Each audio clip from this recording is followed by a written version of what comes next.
Ailəm üçün yaşayıram. Fikirləşmirəm ki, gedim haradasa dincəlim. Düşünürəm, ailəmi aparım dincələk. Heç kimin ailəsini dağıtmıram.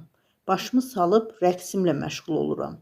Yenilik Yaz xəbər verir ki, bu sözləri rəqqasə Rəna Ağamradova YouTube-da yayımlanan podkast kimi adam layihəsində deyib. Ailəsindən danışan Renka rəqqasəliyin çətinliklərindən və həyatından söz açıb. Toylara getmirəm, əvvəl gedirdim, sonra yox. Bir dəfə bəylə gəlin yalvardı ki, gəlin, biz istəyirik. Getdim. Toyun ortasında baba gəlib musiqini söndürdü ki, bu nədir gətirmisiniz? Bir dəfə də getdim, musiqi kəsildi. Deyirəm, nə oldu? Oğlan tərəf musiqini kəsib. Ona görə də getmirəm. Bir dəfə kişi gəlib ilanımı vurdu. Başqası davulçunun davulunu sındırıb. Ona görə də ancaq qadın məclisinə gedirəm. Xəyanətdən danışan Renka, Rus kişilər bizimkilərdən çox gəzir. Özü də onlar gizlətmir. Bizdə kişilər xəyanəti gizlədir. Kişi elə gəzməlidir ki, qadın bilməsin.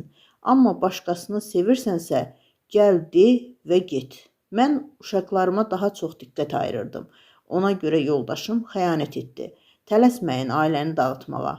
Ailədən gözəl bir şey yoxdur. Sözlərini əlavə edib.